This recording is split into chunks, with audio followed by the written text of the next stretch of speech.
Estimados televidentes, estamos en i.com.mx, el portal informativo, y en su programa Reflexiones y Punto.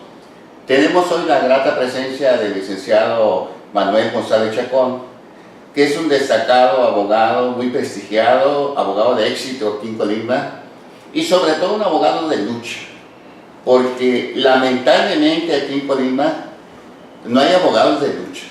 Por eso estamos como estamos, porque en la mayoría de los abogados no quieren protestar, luego dicen que tienen represiones y todo eso.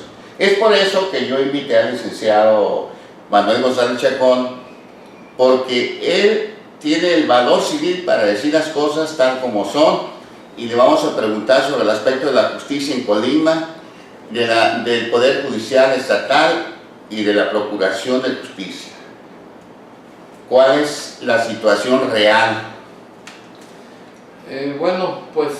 Primeramente gracias por la invitación y gracias por los inmerecidos elogios que me das, pero como vienen de ti los acepto. No, muy merecidos. Tú también eres una persona luchadora, Gracias. de una gran trayectoria en Colima, y me da gusto estar en este programa que tú diriges para buscar la forma de hacer entender al auditorio que la situación en este país es una situación de caos, en donde el orden constitucional se ha subvertido y que no se dan cuenta de lo que está pasando. Entonces, yo pienso que sí es una oportunidad para expresarnos, porque si vivimos en un país democrático, cuando menos en el papel, pues qué bueno que me estás dando esta oportunidad, aunque no creo que tengamos mucho éxito en cambiar esta estructura totalmente caótica y arbitraria e inconstitucional de este gobierno. Absórbente. Mira, algunos abogados, pocos abogados me han comentado del maltrato que reciben cuando acuden a los juzgados y están ahí para solicitar algún expediente, y manifiestan que hay poco respeto hacia el abogado de parte del personal, que al abogado lo ven realmente muy por abajo, casi como una cucaracha, o sea que no le dan importancia de vida. Se pide un expediente y no atienden como es debido. ¿Tú qué opinas de eso? Efectivamente, en Colima, y considero que en todo el país, la certeza jurídica, el debido proceso y la seguridad de la ley está por los suelos. Pero como eso de todos es sabido, y esto no es de ahora, esto es histórico, quisiera referirme, antes de darte ejemplos de corrupción, quisiera referirme a lo que yo considero la causa de que hayamos llegado en este momento a un estado caótico de falta de seguridad en todos los aspectos de la vida, no solamente de la justicia. Yo he observado que la anterior administración y la actual han tomado como bandera de su política el acabar con la delincuencia, y no han parado mientes en ordenar que se sacrifique a miles de compatriotas mexicanos.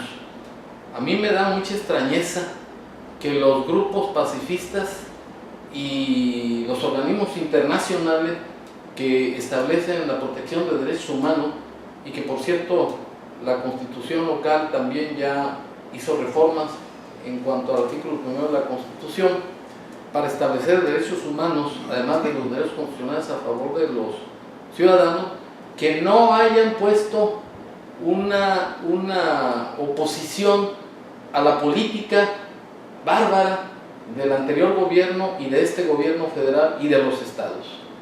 Me parece bárbara porque si hubo más de 132,000 muertos con un supuesto pretexto de un combate al narcotráfico, y si este gobierno ha retomado esa política absurda, inhumana y animal, ¿por qué nadie ha puesto un hasta aquí a esa política beligerante y de antivalores de parte del gobierno, porque eso demuestra que lo que el gobierno está haciendo es actuar en contra de la voluntad del pueblo mexicano, porque la soberanía nacional reside esencial y originalmente en el pueblo. El pueblo tiene en todo momento el inalienable derecho de alterar o modificar la forma de su gobierno.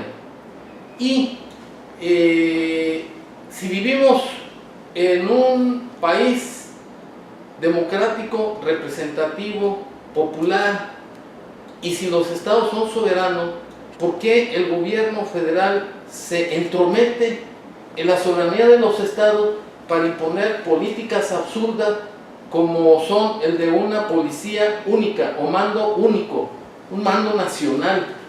Eso no es posible porque no se respeta la soberanía de los estados.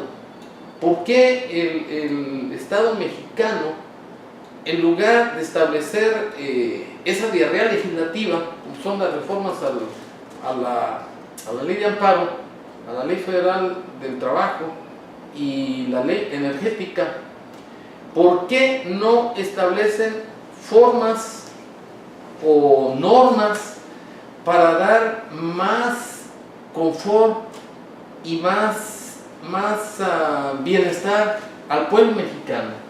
¿Por qué no se establece el plebiscito y el referéndum en la Constitución para que los actos de las autoridades, de los gobiernos, sean sometidos a votación para el pueblo, sean de reformas constitucionales o de disposiciones legislativas?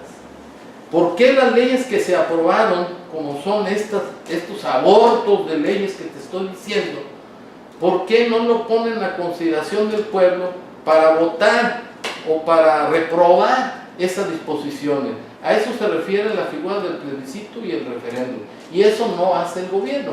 Entonces viene como ejemplo esta afirmación que te estoy haciendo, este resumen de la situación política y social de este país, para decirte que por esa situación no hay seguridad en la justicia y en otros aspectos de convivencia social, porque la directriz del gobierno federal, que desde luego no debe entrometerse en la soberanía de los estados con disposiciones absurdas como esta,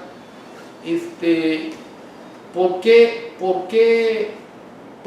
los gobiernos actúan de manera discrecional y corrupta en cuanto a la aplicación de la justicia por conducto de los jueces y magistrados que son designados estos últimos por el Ejecutivo local de acuerdo al perfil de cada persona que sirve a los intereses del gobierno?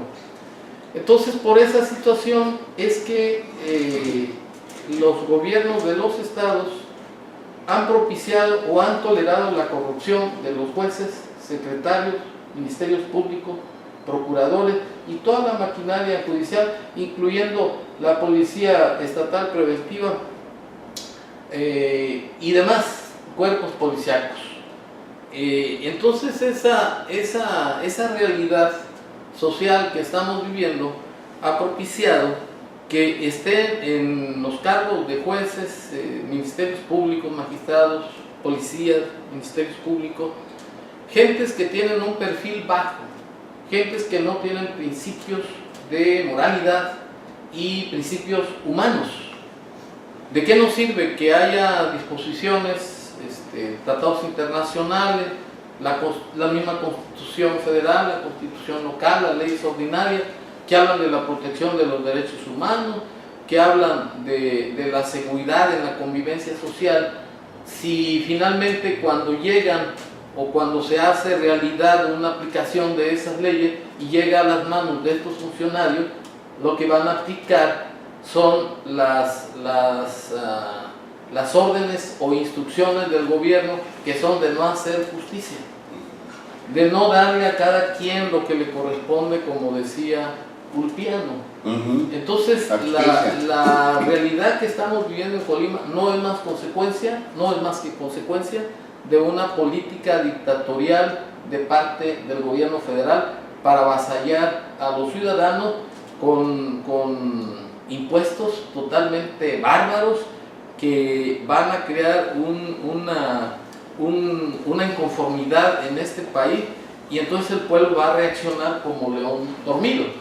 Y ahora, si tú gustas, te puedo dar ejemplos de corrupciones en los juzgados y en los ministerios públicos. Manuel, retomando tus palabras y escuchándote, de ahí van a surgir algunas preguntas.